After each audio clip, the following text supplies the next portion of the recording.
A grease-stained map surfaces in a dusty Birmingham basement, its hand-drawn lines eerily matching a long-forgotten garbage route in St. Louis marked at 4:45. No partner. For nearly 46 years, 1.1 million and the armored van driver Albert Hale were phantoms of a perfect disappearance. Now, a single yellowed box threatens to unravel the secret life of Ronnie Clay. On a late summer afternoon in St. Louis, the sky was a muted blue, heat waves rippling off asphalt sidewalks. At 3:15 p.m., armored car driver Albert Hale signed out his cash load at Central Security's Jefferson Avenue depot.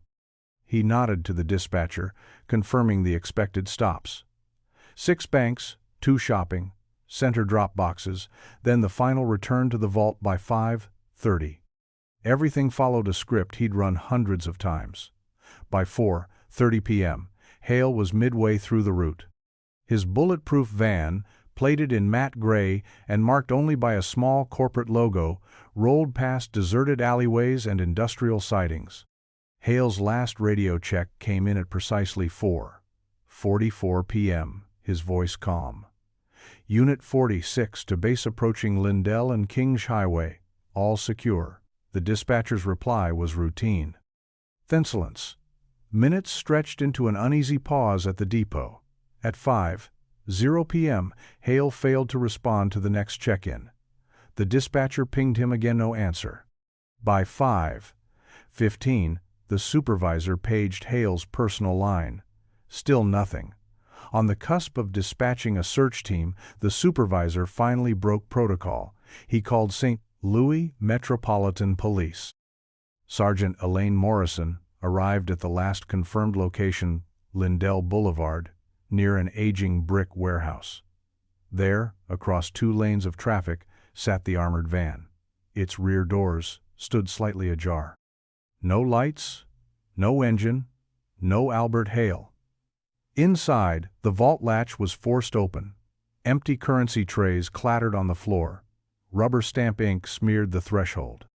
Officers found no shell casings, no bloodstains, no forced entry marks on the driver's cab.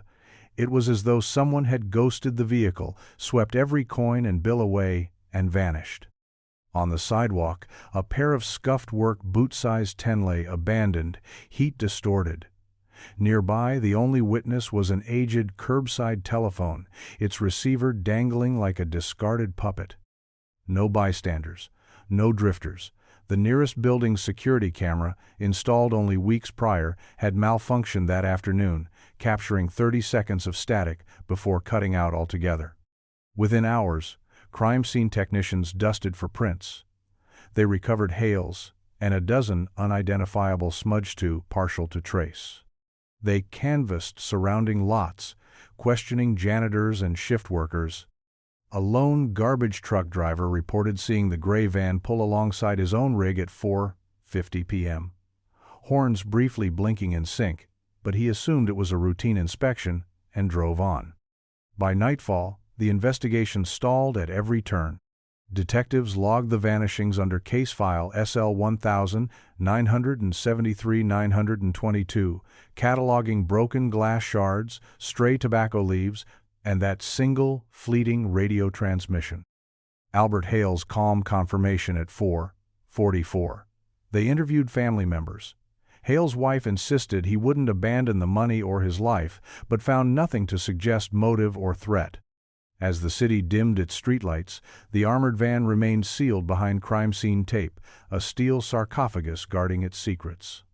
In offices across St. Louis, whiteboards filled with routes and timelines grew more crowded by the hour, yet the central question loomed: where had Albert Hale gone? And who had spirited 1.1 million into the gathering dusk? At first light on September 23, St. Louis awoke to an unusual stir at the Central Security Depot.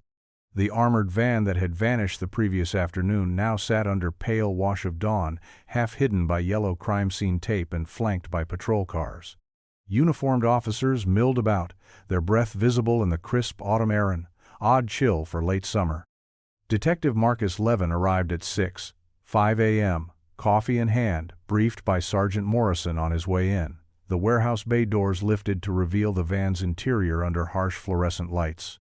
Levin's eyes lingered on the warped rubber gaskets of the vault door and the scattered bills carriers stacked in neat rows empty and unopened. No cash, no Hale. No sign of a struggle beyond the slight bend in the driver's door hinge. Levin moved methodically. He photographed the scene from every angle, then crouched to inspect shards of tempered glass lodged in the pavement. He collected them in evidence bags each sliver, labeled by microlocation. He dusted the rear threshold for prints and noted dozens of smudges but no distinguishable ridge patterns. The vault's interior walls were cold steel, untouched by tools or pry bars. The lock mechanism was intact, as though opened by the proper key. At 7:20 a.m., officers tapped the executive offices for background. Albert Hale, they learned, was punctual and reliable. A 20-year veteran of armored transport, he'd never missed a check-in or shown signs of distress. His wife, Maria, had last seen him the previous evening over a late dinner in their central West End home. He'd been upbeat, looking forward to a weekend camping trip. No mention of threats, no unusual calls. By mid-morning, rumors had already sprouted. One guard claimed to have heard the van's horn echo down a side street moments before it stopped. Another said he'd seen a dark sedan parked too close to the depot entrance. But interviews yielded no corroboration. The telephone receiver found discarded on the curb offered no dialed numbers. Its wiring had been severed outside the van's cab, but technicians determined the cut was old, predating the incident and likely unrelated. At 10:45 a.m., the first diversion theory surfaced: an inside job. Central Security's records were combed for irregularities, payroll audits, mailbox inspections, ink stamp inventories. Accountants traced the serial numbers of the missing bills but hit a wall. The Federal Reserve had no record of any being recovered. Across town, television crews gathered outside Hale's house, transcribing every tear and word from Maria's prepared statement. Albert wouldn't leave without the company's money. He loved his job, loved his routine. Behind her, the autumn-blooming crepe myrtles cast shadows on the porch, and neighbors watched in uneasy silence. As sun dipped below the cityscape that evening, the questions multiplied. How could a professional open the vault without tools? Who could spirit away an armored vehicle in broad daylight? And, most unnerving, where was Albert Hale? The answers remained locked inside the gray metal shell at the depot, waiting for a break in a case that was growing colder by the hour.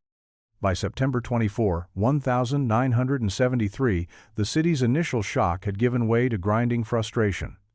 In the cramped briefing room of St. Louis PD's cold case unit, detectives eyed the wall-sized map peppered with pushpins and red string.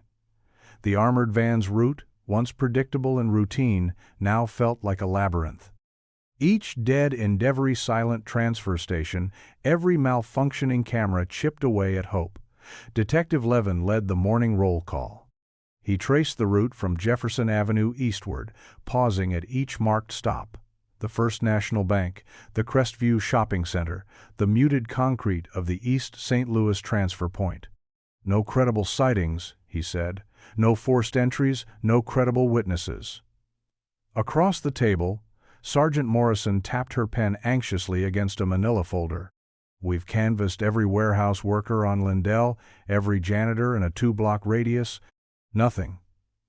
Outside, press helicopters droned overhead, their cameras hungry for footage of discarded evidence or a breakthrough. Newspaper headlines screamed, "Vanished van, cash caper, urban mystery." In precinct lobbies, citizens demanded answers. Local businesses posted reward notices, some offering $10,000. Others promising legal immunity for information leading to recovery. Yet the most critical leads lay within the bureaucracy. An internal audit at Central Security revealed no discrepancies in roster calls or secure key access logs. Payroll records confirmed Hale was alone on the route. No partner badge was ever signed out that afternoon. The company's modest fleet of 22 vehicles showed no anomalies in maintenance reports. If someone had tampered with a garbage truck, no one had reported any unusual wear or replaced parts. Detectives turned next to telecommunication logs. The phone that had once rung at 4:50 p.m., the receiver dangling on Lindell was traced to a nearby payphone. Phone company technicians found only one call placed in the hour before the disappearance. A brief, incomplete attempt to dial a connection terminated before any numbers registered. That evening, as streetlights flickered on, investigators convened at the city's vault of archived surveillance reels. They screened hours of bulk footage from adjacent blocks, spotting only one oddity. At 4:48 p.m., a garbage truck crept up behind the armored van. Its driver paused, climbed down, and studied the van's rear for nearly 3 minutes. Then he returned to his seat and drove off. The image was grainy, his features indiscernible, but his timing suggested more than coincidence. Back at headquarters, the garbage company's dispatch records yielded nothing. No unplanned stoppages, no service orders in that sector on September 22.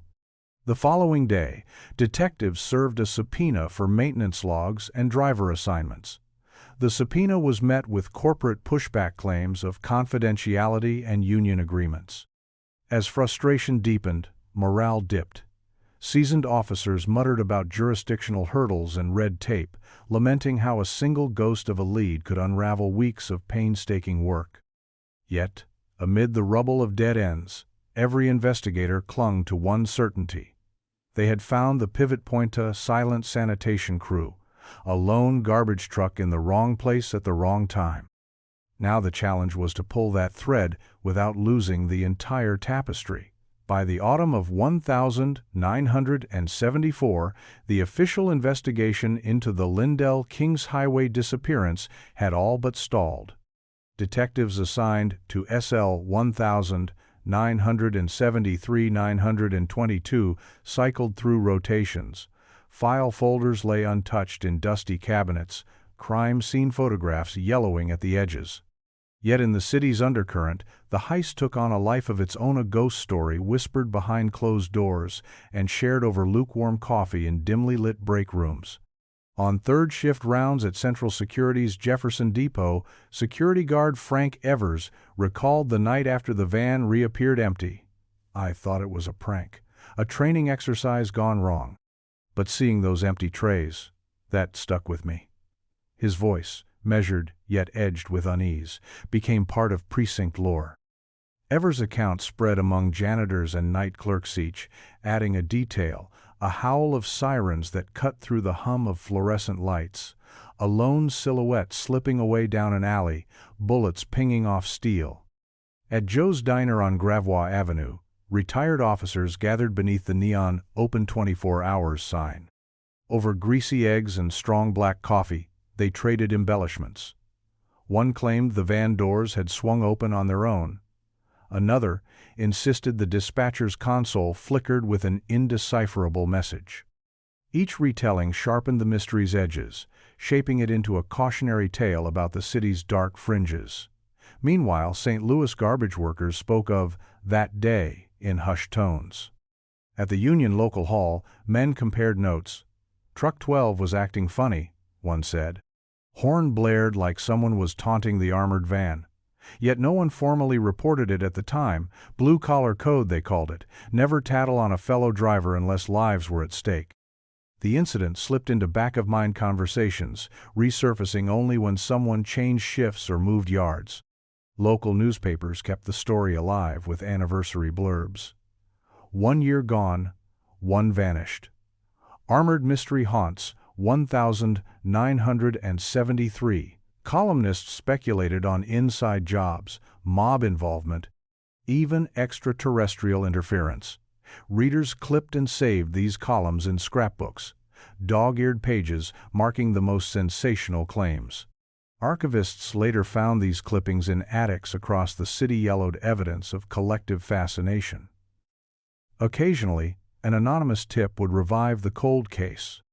An unsigned letter, postmarked from out of state, once suggested a hidden vault beneath an abandoned transfer station.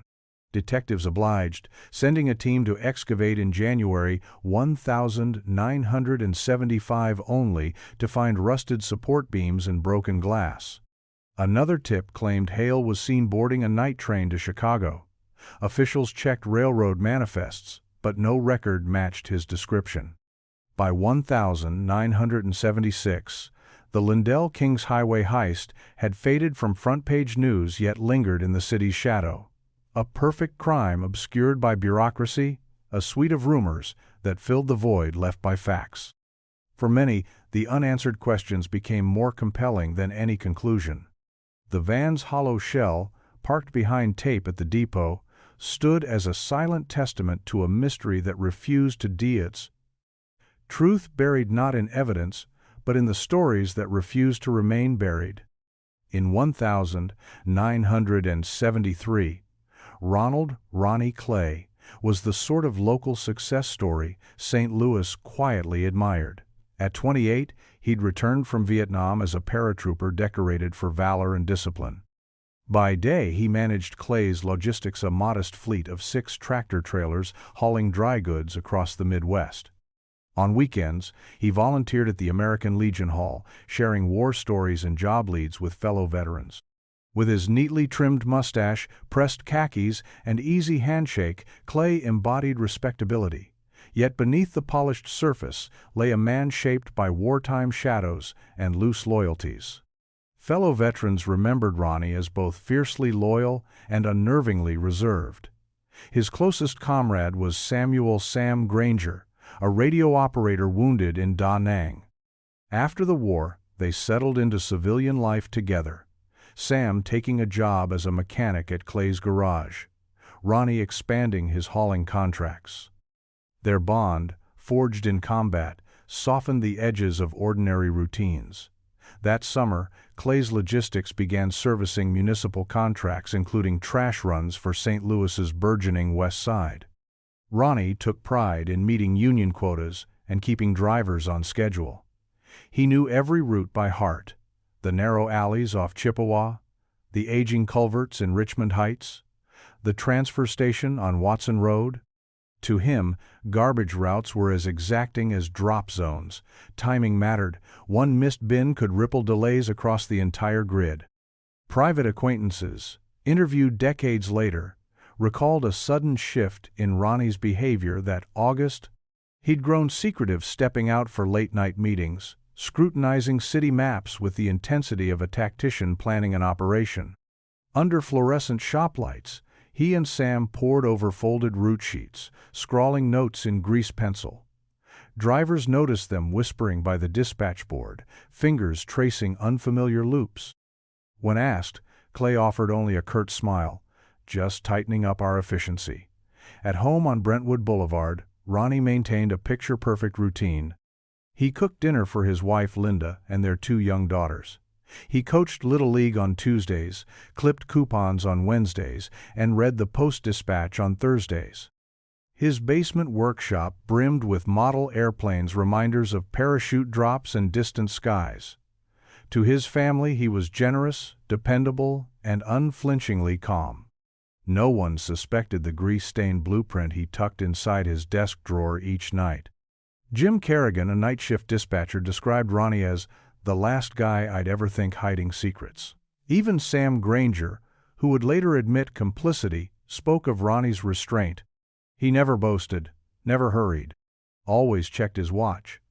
But Sam also hinted at Ronnie's wartime discipline.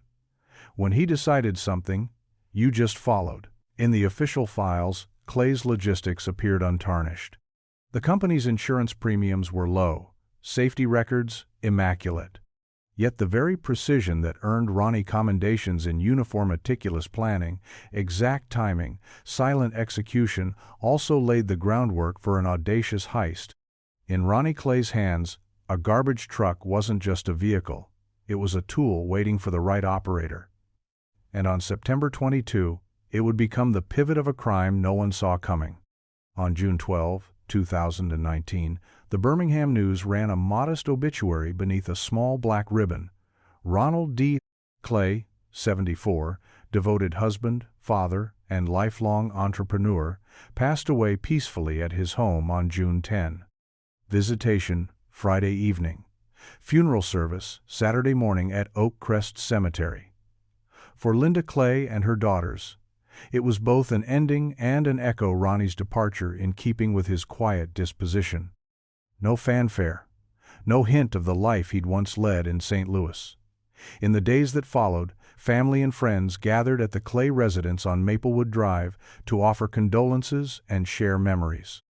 Removable folding tables filled the driveway, groaning under homemade casseroles and iced tea.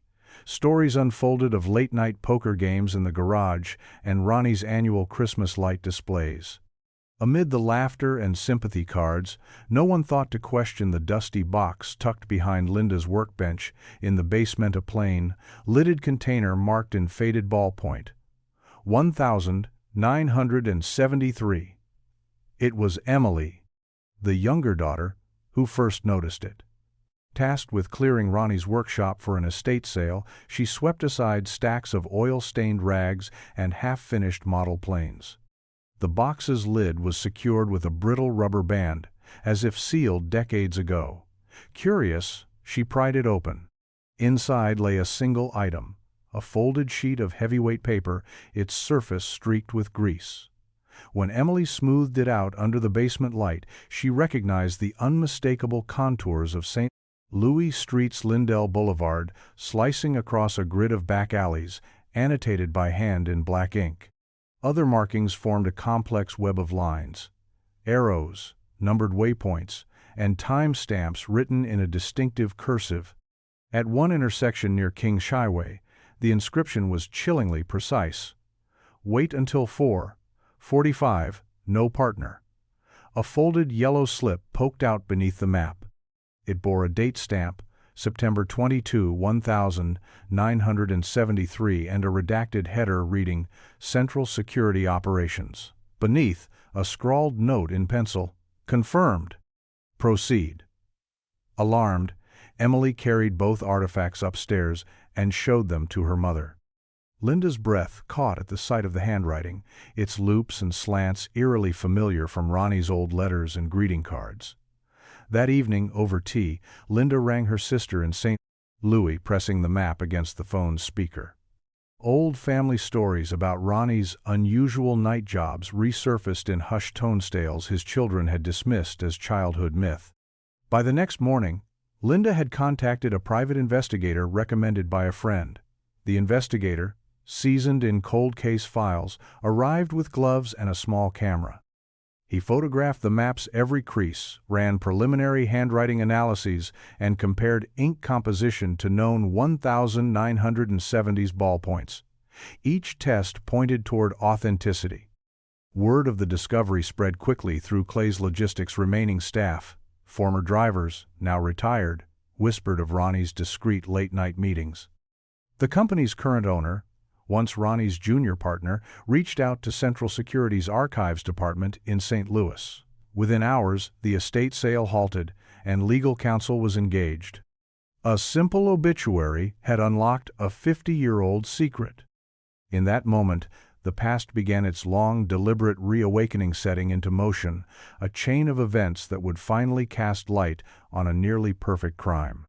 Detective Marcus Levin stepped into the cluttered basement workshop of the Clay residence on June 15, 2019, the map carefully laid out on a folding table beneath a portable lamp.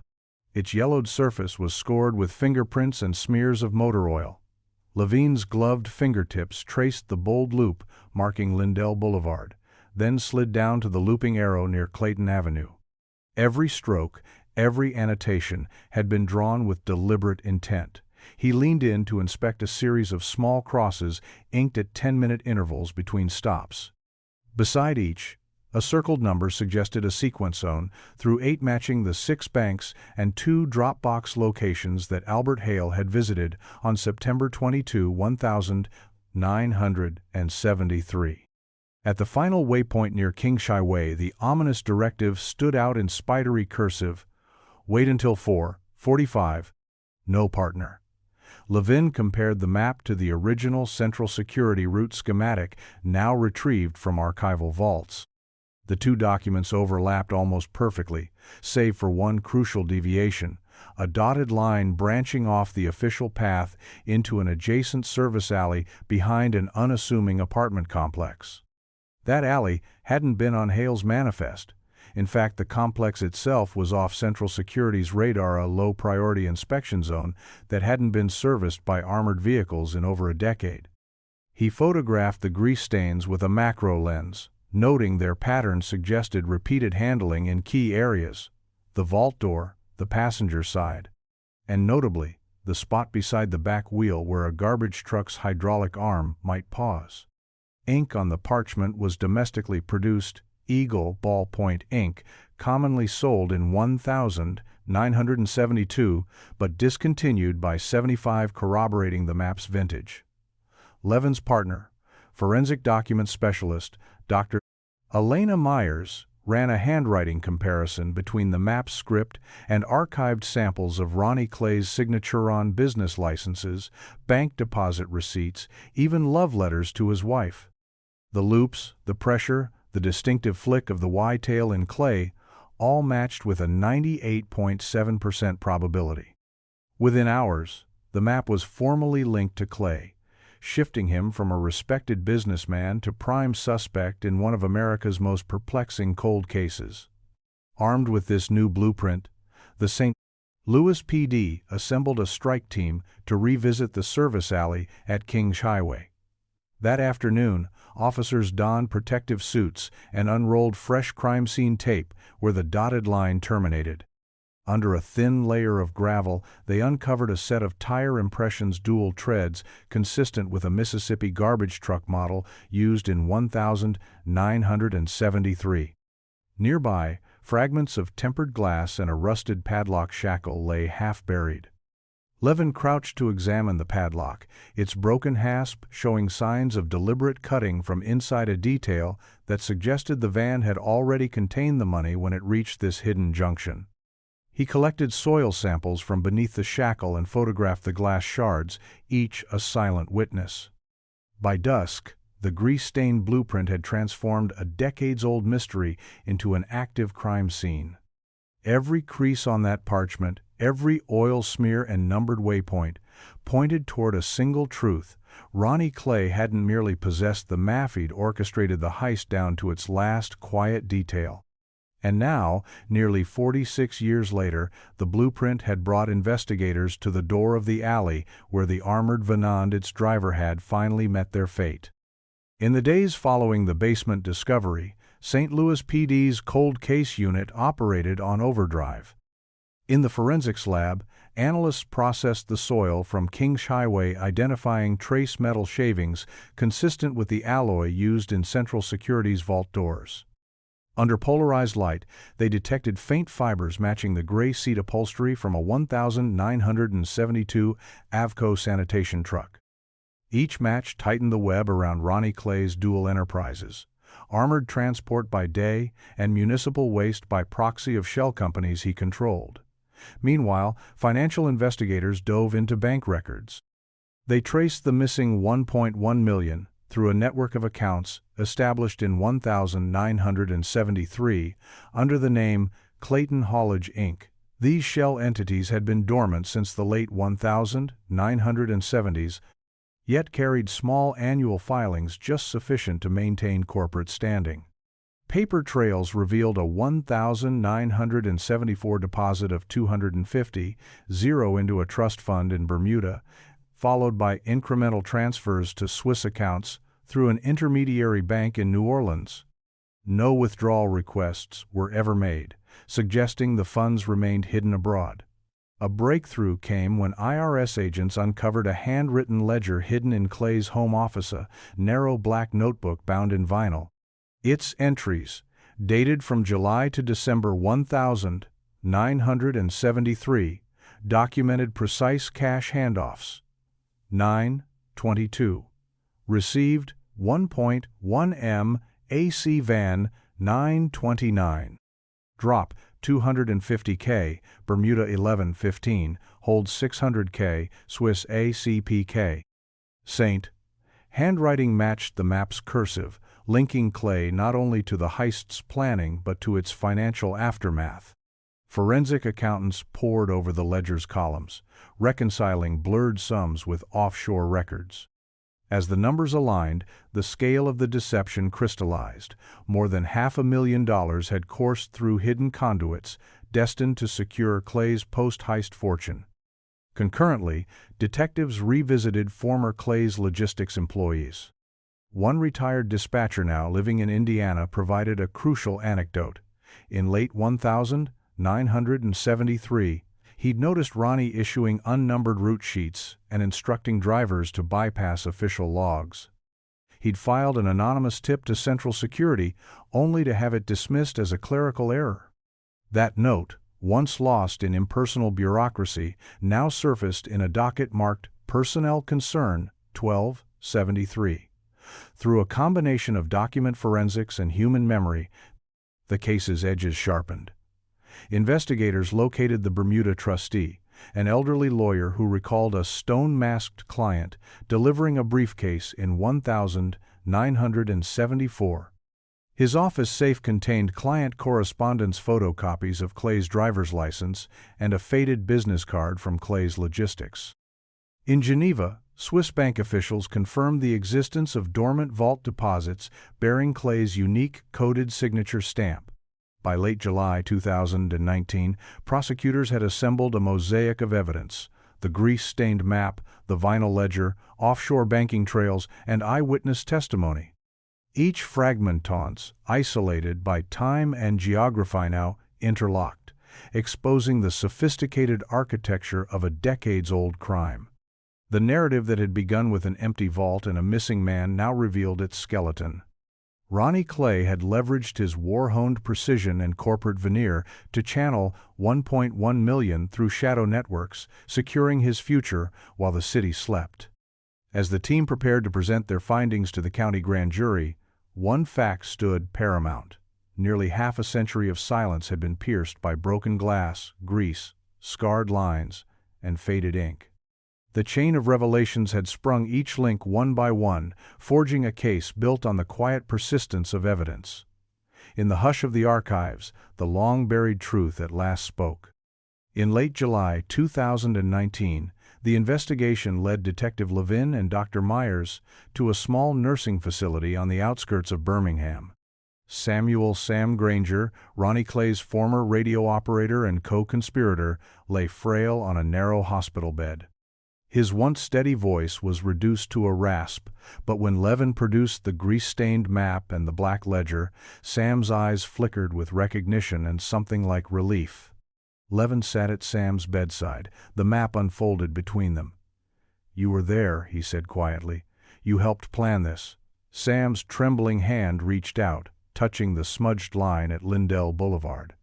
He inhaled sharply, then exhaled, as though releasing 46 years of burden. In a voice half lost to age, Sam began to speak. They had met in Da Nang, Clay's calm leadership under fire forging their bond. After returning to St. Louis, Ronnie had confided in Sam that the war taught them to exploit patterned enemy patrols, supply runs, windows of opportunity. Garbage routes, with their strict schedules and union-protected crews, provided the perfect cover. According to Sam's account, on the morning of September 22, 1973, Clay and he met at dawn in a deserted lot on the city's west side. Clay produced the official route schematic, then revealed his modifications: the dotted line into the service alley, the precise timing, the instruction to halt at 4:45. Sam's role was to secure the garbage crew's cooperation. He arranged a quiet handoff of a briefcase of cash incentives, masked as payment for expedited disposal. The sanitation foreman, indebted to Sam from their shared service years, assigned Clayton Truck 12 to the target alley that afternoon. Sam admitted he'd driven the sanitation truck that day, parked directly behind the armored van. At 4:44, he raised the hydraulic armlet's hiss of metal against metal, synchronizing with Clay's vault latch. A single creak, then the vault door swung open, and Sam guided Clay's lone figure through faded bricks into the alley. There, both men transferred the cash into nondescript duffel bags stashed in the truck's concealed compartment. Sam pressed a cigarette into Clay's handroomer, claimed the smoke would mask any gunshot residue if things went awry. But Clay had used no weapons that afternoon. Sam paused, voice breaking, as he described the final exchange. Clay handed him a small envelope of serial numbers to confirm later. "He looked at me," Sam whispered, and said, "This changes everything." He watched Clay drive the armored van off with its doors ajar, then rolled away in the garbage truck, melting into the city's arteries before any alarm could sound. Detective Levin recorded Sam's every word. Though many details aligned with forensic evidence, the truck treads, the padlock shackle, the unlogged route sheets, Sam's testimony carried the weight of personal accountability. As Sam slumped back against his pillow, Levin closed his notebook. "Thank you," he said softly. Outside the room, Dr. Myers reviewed her notes. The confession filled gaps that documents alone could not, explaining how Clay circumvented security protocols, how the two men orchestrated each silent movement. Sam had lived with the secret for decades, and now, in a quiet confession beneath the hum of hospital monitors, he had pierced the final veil.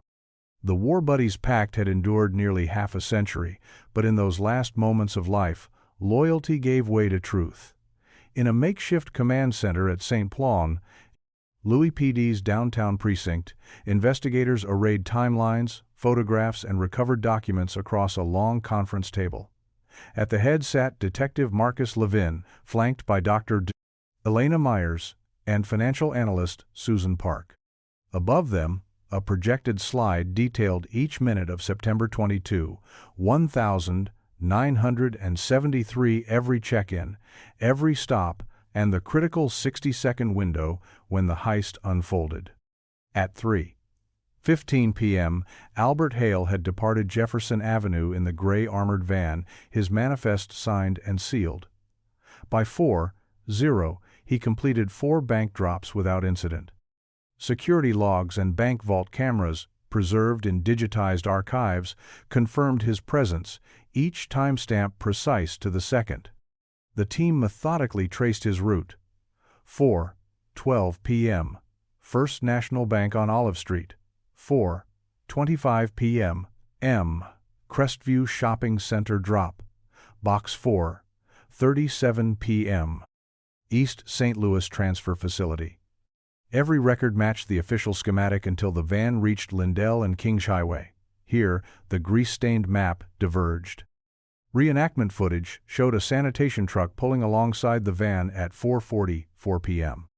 Tire tread analysis overlaid on aerial photographs confirmed the truck's position, 30 feet behind the van, a line to obscure it from passing traffic. At 4:45, the garbage truck hydraulic arm engaged, its mechanical arm lifting a collection bin and pivoting toward the van's rear. Forensic audio specialists had recovered a faint hiss in the background of dispatch recordings now identified as the arm's pneumatic pressure release. Within 30 seconds, Albert Hale's vault latch disengaged by keylater, determined to be a custom-made duplicate bearing an official Central Security stamp. Investigators discovered that Clay had ordered and tested this key months earlier, using access to the company's locksmith records under the alias R. Stockton.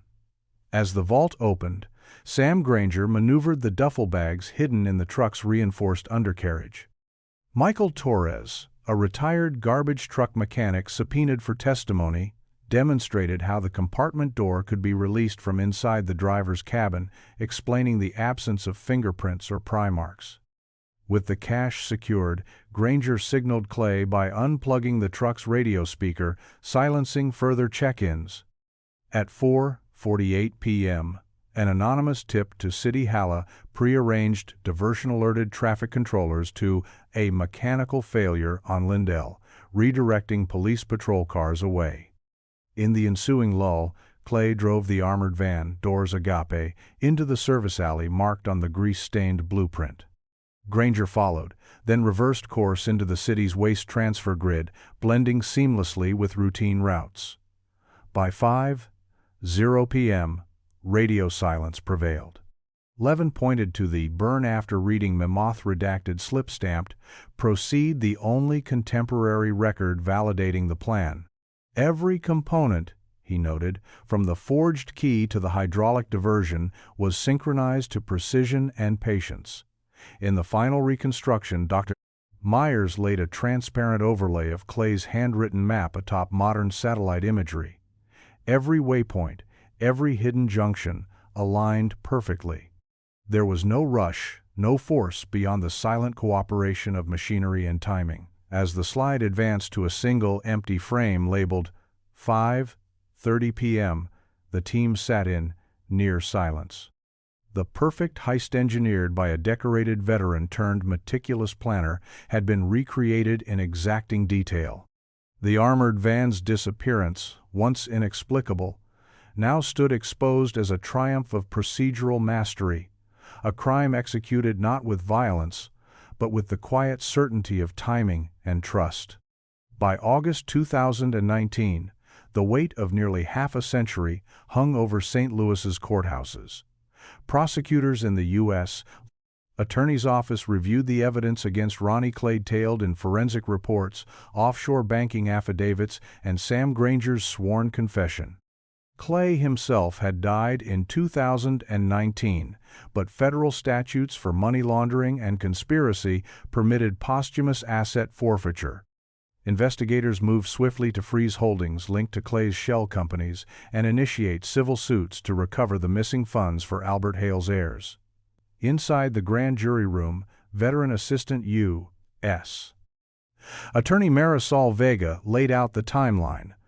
The 1,973 theft of $1.1 million, a violation of 18 U.S.C. Section 2113 and Section 371. Money laundering via Clayton Haulage Inc. and offshore trusts, contravening 18 U.S.C. Section 1956. Conspiratorial coordination with union crews under false pretenses. Although the criminal charges could not be tried, Clay's passing precluded an indictment. The jury voted unanimously to recommend asset forfeiture. Within weeks, Swiss and Bermudan accounts were seized, returning approximately $840,000 after legal deductions. Meanwhile, civil attorneys for the Hale family filed suit against Clay's estate and former corporate partners. At the first hearing, Maria Hale, Albert's widow, watched through a video link from her central West End home. Her voice, steady but soft, addressed the court. Albert devoted his life to honest work. We never imagined the man who took his place on that route would betray his duty so completely. Her 2 adult children, now in their 50s, sat beside her, tracing the motion of an empty chair, framed by a photograph of their father in uniform. In a small conference room at St. Louis PD headquarters, Detective Marcus Levin reviewed the case files one last time. He reflected on the countless interviews, the dust-covered maps, the slow unraveling of deceit. "We closed a chapter," he said to Dr. Elena Myers, "but opened another about trust in systems we thought infallible." Myers nodded, resting a hand on the blueprint reproduction displayed on the wall. Back in Birmingham, Linda Clay confronted her own reckoning. Over legal documents spread across her kitchen table, she learned that proceeds from the seized assets would be directed toward restitution funds. "I married the man I knew," she told her daughters, "not the one revealed by these papers." Though grief lingered over the husband she lost and the secrets he kept, she found solace in letting the truth stand unvarnished. On September 22, 2019, the 46th anniversary of the heist, Central Security held a quiet memorial at their Jefferson Avenue facility. A small plaque was unveiled beside the weathered bay where the van once sat, commemorating Albert Hale's service and remembering those left behind. Officers and employees observed a moment of silence, the hum of distant traffic filling the pause. In courtrooms and living rooms alike, The final accounting of the heist balanced scales long tipped by silence. Families received long overdue answers, and the law reclaimed what time had nearly obscured. Though Albert Hale would never handle another lock or key, his name was cleared, and the quiet persistence of evidence had led to justice, even as the echoes of that late summer afternoon in 1973 faded into memory.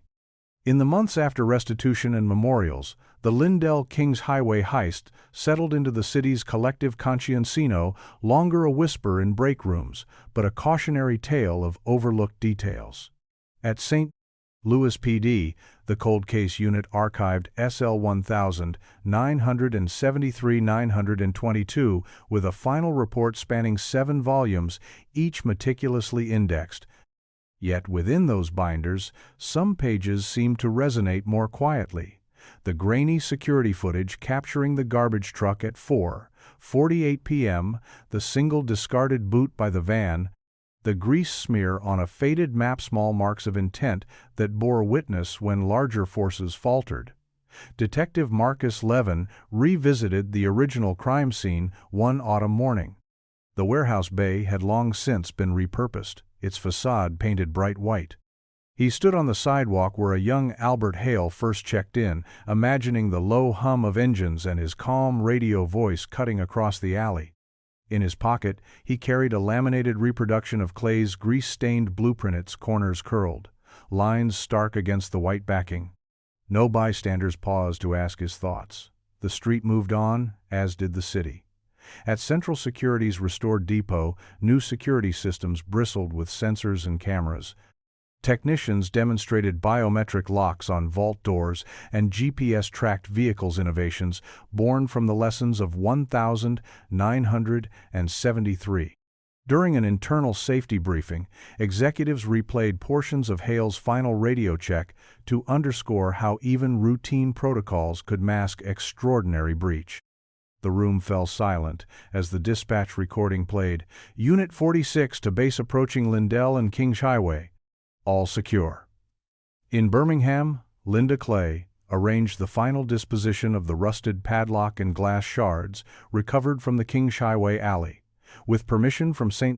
Louis PD, she entrusted them to the City Museum's Crime Archives exhibit. There, beneath white display lights, the padlock's broken hasp and slate-gray fragments stood beside a placard reading, "Artifacts of a Forgotten Crime, revealed after 46 years. Visitors traced their fingers behind glass, reading the placard's dates September 22, 23, 1973, and pausing at the notation, "No partner." At home, Maria Hale kept a small photo of her late husband on the mantel, Albert, in uniform, his posture upright, his gaze steady. The plaque at the depot had been installed, but she preferred this personal memorial, a reminder that the man she lost was more than a case number. In quiet moments, she would place fresh flowers beside his portrait and whisper, "Thanks for the truth," that emerged, however late. As the city marked another year without fresh leads, the story of the missing van became a textbook lesson in professional archives and investigative training. Yet for those who lived its chapters, from the shaken dispatcher to the private investigator who filmed that greasy map, the echoes of silence remained vivid. In misfiled boxes, in half-erased photographs, and in the hush of a service alley, the past had waited patiently, demanding to be heard. And once it spoke, its quiet persistence reshaped everything it touched, leaving behind a city more vigilant and a legacy defined by the slenderest seams of evidence.